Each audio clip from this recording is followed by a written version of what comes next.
Okay, we are ready to go with our diet proof secret number 2. So let me pull up these slides and we will get going right away. Hold on.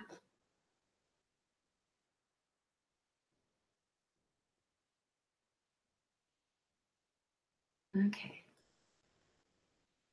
Okay.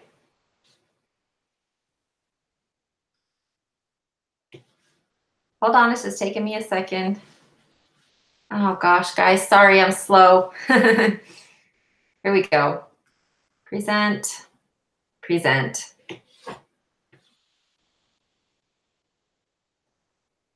Okay, here we go. So our second diet proof secret is to neutralize the polarization of food. There are no good foods or bad foods. No, seriously.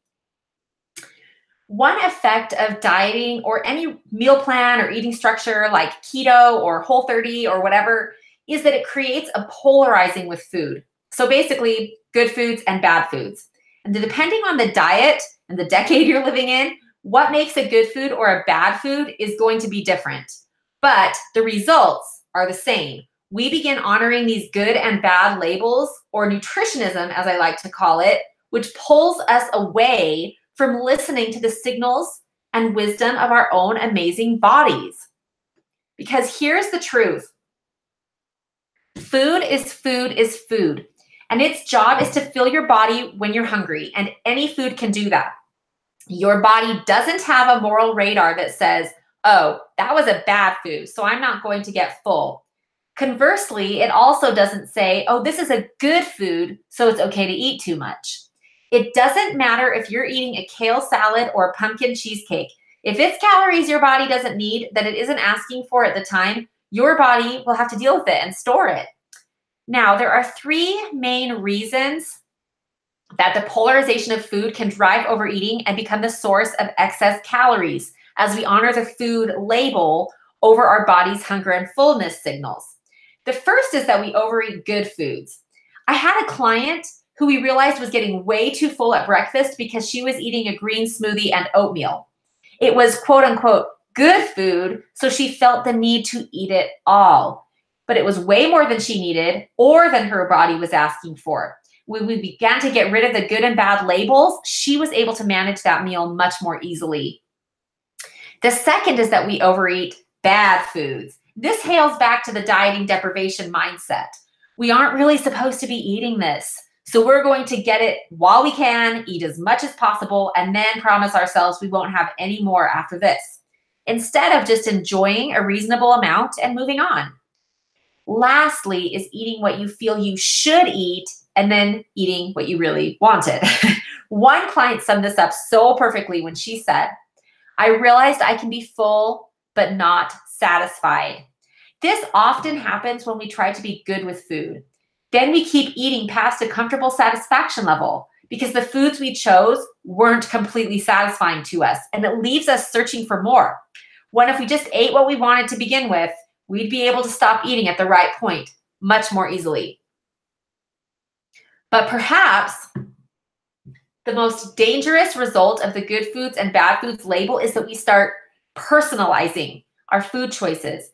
You tell yourself that you are good because you're eating good foods, or that you are bad because you're eating bad foods. This isn't true, but the shame and the guilt that this can cause can drive even more overeating. Again, food is food is food. It's a completely neutral constant that exists to satisfy our hunger and fuel our bodies. And the truth is that any food can do this. No imposed label can change that fact. And you are you are you. Amazingly fabulous with a worth that could never be defined or limited by the food you eat. So there is the food that you eat and there is your intrinsic value as a human being, and the two are totally unrelated. While you may find that certain foods feel better in your body than others, as is the case with most people, there are still no good or bad foods. All foods are always allowed all the time, and you can choose any of them you want to satisfy your hunger without guilt, shame, or personalization. Eat what you want and enjoy. Now, when we talk about food's polarization, there are other sources besides the good and bad labels that can create what I call an emotional charge with the food. The emotional charge just means it's difficult to walk away from the food, even when we know we've had enough. It keeps pulling at us, just like a magnet might. It's still charged up for us.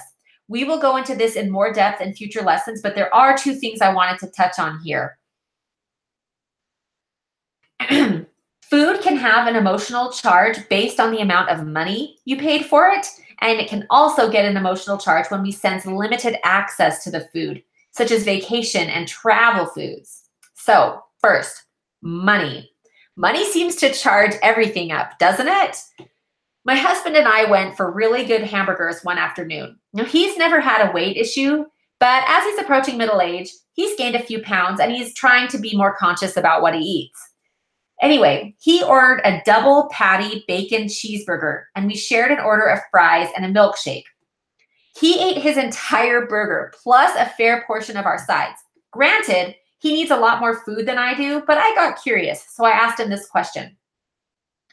You ate that entire burger. How do you feel right now? Like, are you just comfortably satisfied? Or are you full? Or are you like stuffed to the gills? I'm not judging, I'm just wondering. And I was.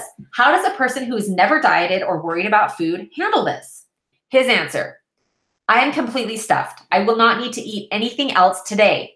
Now, bear in mind, it was only like 2:30 p.m. I decided to probe a little further. So why did you eat it all? Well, because I paid for it. He looked at me like this was totally obvious.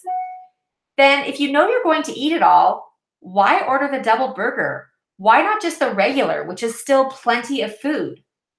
Well, the double burger is only $1 more, he answered. It's a way better value. I see, I replied.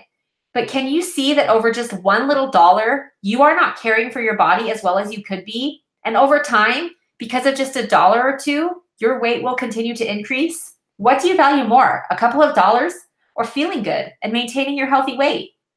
He had truly never considered this. Notice, even for people who have never dieted, money charges up food. You may be like my husband and eat well past comfortable satisfaction to get your money's worth. Or you may have considered this, but not really known how to handle the situation differently. So here are some ideas to help you neutralize expensive food, whether at a restaurant, an event, or even from the grocery store. Consider that your money isn't paying for just the food, but for the entire experience. Going back to the burgers my husband and I ordered, my burger cost $6. I ate half of it. Now, in this instance, I gave the other half to my teenage son, who we picked up from basketball practice on the way home from the restaurant. But in other situations, I would have thrown it away without a second thought. So if we do the math, I ate $3 worth of a hamburger and I wasted the rest. But here's what I tell myself instead.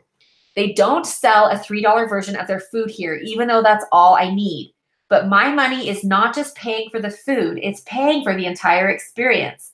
I'm paying for the opportunity to eat yummy food I can't prepare myself in a nice restaurant without my noisy children and no dishes afterward.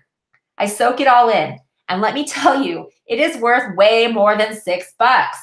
This helps me not to worry about the money in connection with how much food I should or shouldn't eat. It neutralizes that charge, and it allows me to stay in tune with my satisfaction signals. Now, what about vacation food? In our melting pot of a world, there really are very few foods that you can't get your hands on if you're willing to put in a little effort.